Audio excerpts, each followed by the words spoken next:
I felt the brick before I understood what it was. One moment, I was standing on the front walkway of my parents' house in Maple Ridge, Ohio, wearing the soft yellow dress I'd picked out that morning because tonight was supposed to be a celebration. I was going to tell my family the wedding date. The next moment, the world went white, then red, then nothing on one side. The sound wasn't loud. It was worse than loud. It was a wet, dull crack like a melon dropped on concrete. Warmth spread over my left eye before the pain even caught up to it. My knees gave out, and I felt myself falling, watching pieces of broken red brick skitter across the driveway like something spilled. Someone was screaming. It took a few seconds to realize the someone was me. My fiancé, Grant Ashford, caught me before my face hit the porch steps. I felt his hands shaking as he lowered me down, blood already soaking through his shirt. Marigold. His voice cracked. Marigold, stay with me. Stay with me. That's my name, by the way. Marigold Hale. My mother used to say she named me after a flower that keeps blooming no matter how bad the soil is. I used to think that was sweet. That night, on my parents' front walk, bleeding from my own father's hand, I finally understood she'd never meant it as a compliment. I tried to open my left eye. Nothing. Darkness, thick and total. My right eye barely focused, swimming with tears and blood, but it focused long enough to find my mother. She wasn't running toward me. She wasn't screaming for help. She was standing by the porch railing with one hand pressed over her mouth, not in horror, but to keep herself from laughing too loudly. I told you, she said, almost giggling. Then she looked past me straight at Grant. Let's see if he still wants you now.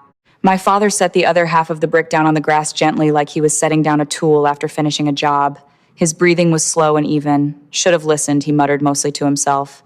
Grant stared at both of them like he was trying to work out what species he was looking at. What is wrong with you people? Nobody answered him. Instead, my younger sister Paisley stepped out from behind the screen door, full makeup, new dress, a manicure she'd gotten that same afternoon. She looked annoyed, not because her sister was bleeding on the concrete, because dinner had been interrupted. She crossed her arms. I told you she wouldn't just step aside. My mother sighed, like she was dealing with a difficult toddler. Well, we tried the nice way. Grant looked between the three of them, and something in his face changed, confusion sliding into disbelief, disbelief sliding into rage.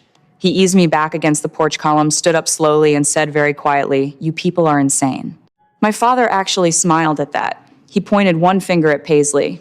"No," he said, "you're just marrying the wrong daughter. I want you to understand something. I had a brick fracture spreading through the bones around my eye.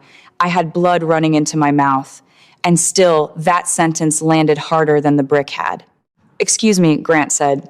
"You heard him," my mother said, stepping up beside my father, arms folded, chin lifted, like she was announcing a business decision. "Marigold has always been the difficult one." "I've been saying that for years," Paisley added, rolling her eyes. Blood kept sliding down the back of my throat, warm and metallic. I coughed instead of screaming. Grant dropped back to his knees beside me, pressing his suit jacket hard against my face. "Don't talk," he said. Then louder toward the street, "Somebody call 911. Across the road, old Mrs. Pruitt's porch light flicked on. She stepped outside, saw the blood, then saw my father standing there. He got to her first. "Family accident," he shouted. "We've got it handled." She hesitated. I remember thinking, please don't believe him. Then she went back inside. Grant fumbled for his phone. My father kicked it out of his hand so hard the screen shattered across the driveway. "You're not calling anybody," my father said. Grant shoved him, hard. For a man pushing 60, my father recovered fast, and the two of them went down together into my mother's rose bushes. My mother didn't move to stop it. Paisley didn't scream. They just watched, arms folded, almost bored, like this had all been scripted in advance and they already knew how it ended. I tasted dirt and gravel. My vision blurred and doubled. Somewhere above me, I heard my mother say, "Calm as anything. Just tell him." My father had Grant pinned against the flower bed. "Marry Paisley," he said, slamming Grant's shoulder into the dirt for emphasis, "or you're done with this family. Forever." "I'm not marrying your daughter," Grant spat. "I love Marigold." "You think you do." My father wiped blood from his own split lip. Paisley crouched closer, and I watched her look at Grant the way you'd look at something you were owed. "You'll get over her," she said softly. It wasn't flirtatious. It was calculating, like she was reading from a script she'd rehearsed in the mirror. Grant looked at her like she'd grown a second head. "I wouldn't date you if you were the last woman on earth." Something in Paisley's face snapped. "You times chose that time," she said, pointing down at me, bleeding on my parents' front, walk over me. She sounded genuinely wounded, like an insult had been done to her. My mother rushed to wrap an arm around her. "It's okay, baby. He'll come around. He'll realize what he threw away." Even half conscious, my stomach twisted, not from the pain, but because none of this was new. It was just bigger, so much bigger. The favoritism had started before I could even remember it starting. If Paisley wanted my toys, they became hers. If Paisley broke something, I apologized for it. If Paisley failed a class, my mother said she was still finding her path. When I earned a full academic scholarship to Ohio State, my father called it showing off. When Paisley dropped out of community college after one semester, my mother called it self-discovery. When I bought my first car with money I'd saved for 2 years. My father told me to hand the keys to Paisley because she needs the confidence more than you do. When I refused, he didn't speak to me for 6 months. Still, I never thought it would end here. A brick. My own father's hand. My own face. Grant finally shoved my father off him hard enough to get free, then sprinted for the road, waving down a pickup truck that was slowing to see what the commotion was. A gray-haired man in a work vest jumped out, took one look at me, and went pale. "Oh my God. Call an ambulance," he said, already dialing. My father started toward him. "You don't need to." The man pointed a finger at him without even looking up from his phone. "Take one more step and I will tell dispatch you're assaulting a witness." My father froze. For the first time all night, he looked uncertain. The sirens came 7 minutes later. Those 7 minutes felt longer than the previous 26 years of my life combined. Paramedics surrounded me, a light in my eye, a hand checking my pulse, someone gently peeling back the blood-soaked jacket from my face. Nobody spoke for 3 full seconds. Then one of them said, "Quiet and flat, we need trauma." Those words terrified Grant more than anything that had happened so far. He climbed into the ambulance beside me, even after a medic told him there wasn't room. "I don't care," he said, gripping my hand. "I'm not leaving her." As the doors closed, I turned my head just enough to see my parents' house one last time. My mother had her arm around Paisley. My father stood with his hands folded behind his back like a man waiting for a bus. None of them looked afraid. None of them looked sorry. They looked times, inconvenienced times, like we'd ruined a perfectly good evening. And then just before the doors sealed shut, I saw something strange in the living room window behind them. An elderly man standing very still behind the curtain watching. Not my mother, not my father. Someone I had never seen in my life. As our eyes met for half a second, he lifted one trembling hand and pressed it flat against the glass like he was trying to reach through it. Then the curtain fell shut and everything went black. When I woke up, it wasn't because I opened my eyes. It was the smell, antiseptic, clean linen, and underneath it, faintly blood, my blood. A monitor beeped somewhere to my right, steady and indifferent. Marigold. A calm woman's voice. "Don't try to move yet." I forced my right eye open. Bright ceiling tiles. A curtain. A woman in blue scrubs leaning over me. "I'm Dr. Elena Cho. You're safe." Safe. The word felt like a foreign language. "Grant," I managed. My throat felt like sandpaper. She smiled. "He hasn't left this floor since you got here." A second later, he was beside the bed, still in the same blood-stained shirt, knuckles scraped, raw eyes red from exhaustion, and crying. He reached for my hand and then hesitated, like he was afraid touching me would hurt me more. "I'm here," he said, voice breaking. "Told you I wasn't leaving." I squeezed his fingers as hard as I could, which wasn't very hard at all, but it was enough. He pressed his forehead against my hand and cried without any sound at all. I had never once seen Grant cry, not at his grandfather's funeral, not when his first company went under, not even after the motorcycle accident that nearly killed him years before we met. But this had broken something in him. Dr. Cho waited a respectful moment before continuing. "The fracture around your left orbital bone was severe. We reconstructed the area surgically. You also had a laceration that required 72 stitches." My stomach dropped. My eye...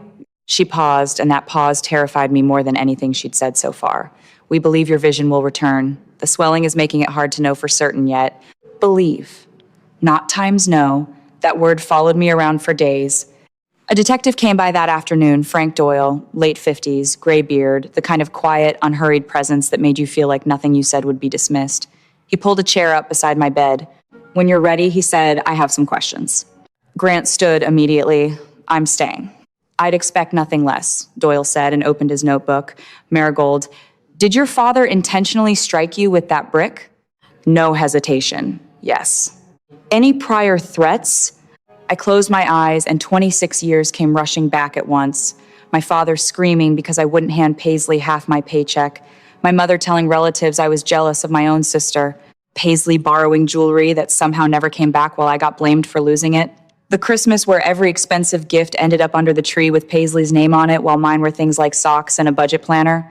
The time my father slapped me across the face for accepting a promotion Paisley had been passed over for at the same company. Yes, I said again, quieter. Doyle wrote for a while, then asked something I didn't expect. Why did your father want your fiancé to leave you for your sister? I looked at Grant. He nodded, like he already knew it was time. Money, I said. 3 months before that dinner, Grant had sold his construction company for what the local paper called a life-changing sum. My parents found out by accident at a neighborhood cookout when someone congratulated him within earshot of my father. That night, my father smiled for the first time in months and invited us to dinner, the first family dinner in almost 2 years. I'd actually believed for one stupid, hopeful evening that maybe this meant they'd finally accepted Grant. Instead, my mother spent the whole meal asking about his investment portfolio. My father asked whether he was planning to buy rental property. And Paisley suddenly found every word out of Grant's mouth fascinating. She laughed at jokes she'd ignored for years. She touched his arm. She complimented his watch, his car, his cologne. On the drive home that night, Grant had laughed it off. I think your sister has a crush on me. I'd laughed too. Neither of us understood yet how serious it was. Within weeks, Paisley started showing up everywhere. Grant went his gym, his coffee shop, his office building, always by coincidence, until coincidence stopped being believable. She texted him. He blocked the number. She got a new one. He blocked that too. She sent gifts to his office, which he returned unopened. She waited outside our apartment one evening and told him, I'll give you everything she never could. He walked past her without a word. That should have ended it. Instead, she told my parents that Grant was confused, and my mother decided I had manipulated him into choosing me. From that point on, every conversation with my family became the same 4 sentences on repeat times. Step aside, Paisley deserves this. You're being selfish. You always take everything first. Eventually, I stopped visiting. I thought distance would fix it. Instead, they invited us to dinner. Detective Doyle closed his notebook slowly. So this attack, he said, was connected to an attempt to force your fiancé into a relationship with your sister. Yes, I said. Grant's jaw tightened. They thought disfiguring her would make me leave her for her sister. Doyle stared at the floor for a long moment. In 31 years on the job, he said, finally, I've seen some ugly families. He looked up at me. This is near the top of the list. Someone knocked at the door. A nurse leaned in. Detective, there are 3 people here asking to see Miss Hale. Doyle's face went flat. Names. She checked her clipboard. Walter Hale, Diane Hale, Paisley Hale. My chest tightened.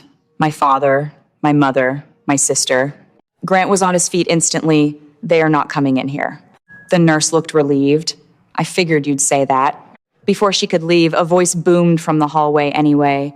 Marigold, you've embarrassed this entire family. My father's voice. Unmistakable, even through the door. My mother joined in. Came to times forgive times you. Forgive times me, times I almost laughed out loud despite everything. Paisley's voice followed sharp and petulant. You owe us an apology for making Dad this upset. Grant moved toward the door. Doyle held up a hand. I've got this. He stepped into the hallway, and the door stayed cracked just enough that I could hear shapes of sentences without all the words. My father's voice loud and certain times, that's my daughter. Doyle's flat and immovable times, that's the victim. And then my father again times, she ruined her sister's whole future. I already have her statement. You believe her? I've spoken to 6 witnesses. Silence. I had only been aware of one, the electrician, who times my mother's voice suddenly less confident. Doyle listed them off unhurried. The man who called 911, 2 paramedics, the ER physician, the surgeon, and a neighbor who caught the last 4 minutes on her home security camera. Total silence. Then I heard Paisley whisper something too quiet to make out, and my father answered with 2 words that made my blood run cold. Delete it. Thank you, Doyle said, and his voice had gone razor sharp. For what? My father confused.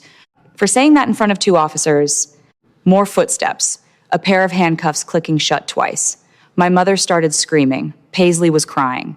My father was still insisting this was all a misunderstanding right up until an elevator door swallowed the sound. Then, in the sudden quiet, an unfamiliar man's voice echoed down the hall. I've been waiting 24 years for someone to finally stop him. I turned my head toward the doorway. Standing at the far end of the corridor, leaning on a cane, holding a battered leather satchel, was the same elderly man I'd seen behind my parents' curtain the night before. He wasn't looking at the officers. He wasn't looking toward the elevators. He was looking straight at me. I think he said quietly, "It's finally time you learned who I am." Doyle let him in after a brief conversation in the hallway about how anything said might become part of the investigation. The old man understood. He shuffled to the chair beside my bed and lowered himself into it. Slowly, arthritis clearly working against every movement, but his eyes were steady and clear. "My name is Otis Callahan," he said. "I was your grandfather's best friend." I shook my head slowly. My grandfather died before I was born. "I know you knew times of times him," Otis said. "I knew him better than anyone alive." He reached into the satchel and pulled out an old photograph in a plastic sleeve, two young men covered in sawdust laughing in front of a half-built cabin. One of them looked exactly like the grandfather I'd only ever seen in faded family albums. The other was Otis, 60 years younger. "He called me his brother," Otis said. My throat tightened. "My parents never mentioned you." "They couldn't." His face darkened. "Your father made sure of that." "I don't understand." "You will." He set the photograph aside carefully. "Your grandfather was the kindest man I ever knew. When he found out your mother was pregnant with you, he built a cradle by hand. Maple wood. Carved stars along the headboard. I pictured it without meaning to." "What happened to it?" Otis looked down at his own hands. "Your father burned it, said daughters were a waste of good lumber." The room went very still. Grant's hand tightened around mine. "The day you were born," Otis continued, "your grandfather held you for almost an hour. He told me, 'This one's going to change this whole family.'" A faint, sad smile crossed his face. "But your father wanted a son." "I know," I whispered. "You know, part of it," Otis said gently. "When your sister was born 3 years later, your father finally had the child he'd wanted." I frowned. "But Paisley isn't." "I know," he said. "That never mattered to him. Your father always believed Paisley should have been born first. He blamed you," Otis said quietly, "for existing before her." I couldn't breathe. Every birthday, every Christmas, every sacrifice I'd been asked to make, every failure of Paisley's that had somehow become mine to apologize for, it hadn't been random at all. It had never been random. "It's insane," Grant said, horrified. "It is," Otis agreed. He opened the satchel again, and this time pulled out a thick bundle of envelopes tied with faded ribbon. "Your grandfather wrote these," he said. "One for every birthday for as long as he was alive. He asked me to deliver them to you." My name was written on the top envelope in careful, old-fashioned handwriting, Marigold. "I couldn't," Otis said, voice cracking. "Your father threatened me. Said if I ever contacted you, he'd tell the whole town I was stalking his family. I believed him, so I kept every one. 24 years. I touched the top envelope with shaking fingers. My grandfather had written to me every year of my life, and I had never known he existed to do it. "He wanted you to know someone loved you," Otis said, "before you ever learned what cruelty looked like." I was crying. Grant was crying. Even Detective Doyle, watching quietly from the doorway, looked away to give us the moment. After a while, Otis cleared his throat. "There's one more thing." He reached into the satchel a final time and produced a small brass key on a worn leather tag. "What does it open?" "A safety deposit box. Your grandfather rented it 6 months before he passed." "Why?" "Because by then, Otis said he'd stopped trusting your father with anything. He believed one day you'd need the truth." Detective Doyle stepped back in a few minutes later, and his expression had changed. "There have been developments," he said. "The search warrant on your parents' house has already been executed." Already. The assault had multiple witnesses and a documented history. Judge moved fast. He paused. "They found something we didn't expect. A home office full of folders." Grant went pale. "About what?" "Financial records. Yours." Doyle looked at Grant. "Photographs of you, your schedule, your addresses, printouts of interviews you'd given about the sale of your company." My stomach turned to ice. They were watching him. "For months," Doyle confirmed. "We also found handwritten notes." He read from a page in his notebook. "If Marigold's no longer an option, he'll eventually turn to Paisley." He turned the page. "Looks matter. If her face changes, he'll see which sister is worth building a future with." The room went silent. Grant's jaw was so tight I thought his teeth might crack. "They planned it," he said. "Repeatedly from what we can tell," Doyle said. I felt cold despite the warm hospital room. This hadn't been a moment of rage. My father hadn't grabbed the nearest object in an argument. They had sat together, talked about it, written it down, and convinced themselves that ruining my face would clear a path for Paisley. Just then, a nurse came in, holding a cordless phone. "Miss Hale, call for you. It's coming through the detective's line." "Who is it?" She checked the display. "It says County Jail." Everyone in the room exchanged a look. Doyle frowned. "I didn't arrange that." I took the phone with shaking hands and lifted it to my ear. For several seconds, there was nothing but breathing. Then a woman's voice, unfamiliar, thick with tears. "Marigold, you don't know me. I'm your father's younger sister. I went cold, an aunt I'd never met. I've been hiding from your parents for 24 years, she said, struggling to keep her voice steady. Then, whatever he's told you, it's only half the truth. For a moment, I couldn't answer. Everyone in the room was watching my face change. Who are you? I finally managed. My name is Renata, she said. Renata Callahan. She let out a shaking breath at my confusion. Not Hale. I changed it after I left. Your father made sure I disappeared from this family a long time ago. I glanced at Otis. He nodded slowly. It happened to me too. When I heard Walter had been arrested, Renata went on steadier. Now I knew it was finally safe to call. What did you mean? I asked that. Otis only knows half of it? There was a long pause. Your father wasn't always cruel, she said. He changed after our father rewrote his will. Otis looked stunned. I knew they argued. I never knew why. Our father found out Walter had been skimming money from the family hardware store for years, Renata said. He forgave him once. Then he caught him doing it again. My pulse quickened. So he rewrote everything, she continued. He left the business to Walter, but attached conditions. If Walter was ever convicted of a violent felony or intentionally harmed one of his own children, he would forfeit every remaining family asset automatically. Detective Doyle looked up sharply. What assets? The original hardware store property, the land around it, a lake house in Geauga County, investment accounts, mineral rights on 40 acres upstate, a trust. She paused. Current estimated value, a little over $9.4 million. The room went completely silent. If he ever committed serious violence against one of his own children, Renata said quietly, everything passes to that child instead. I stared at the phone. You mean me? For 26 years, my father had believed that controlling me would eventually get him everything he wanted. Instead, the moment he swung that brick, he destroyed the exact future he had spent decades protecting. I'll need documentation, Doyle said slowly. Already sent, Renata said. Certified copies went to the district attorney's office this morning. Doyle actually smiled just barely. You were prepared for this call. I've been waiting 24 years to make it, she said. 2 days later, the swelling around my eye had gone down enough for another scan. Dr. Cho walked in holding the results, and Grant stood up before she even spoke. Good news, she said. The optic nerve looks healthy. We expect full recovery of your vision. I cried. Grant cried. Even Dr. Cho laughed a little. I prefer these kinds of tears, she said. Over the following weeks, the case built itself piece by piece. The electrician gave a full statement. Mrs. Pruitt admitted once she felt safe that she'd seen my father raise the brick before it happened. The neighbor's security footage caught the final 4 minutes, clearly. The handwritten notes from the home office established planning, not a moment of temper. Every piece of evidence lined up with the last one. No convenient gaps, no lucky breaks, just the truth. Finally being allowed to assemble itself in the open. A month later, I was discharged. The first place I asked Grant to take me wasn't home. It was the cemetery. Otis met us there holding a small bundle wrapped in cloth. My old friend wanted you to have this, he said. Inside was a scorched, blackened piece of wood, the only surviving fragment of the cradle my grandfather had built and my father had burned. Across the front, still legible, 4 words were carved by hand. For my first granddaughter. I ran my thumb across the worn, burned wood, and for the first time in my life, I felt something I didn't have a name for yet.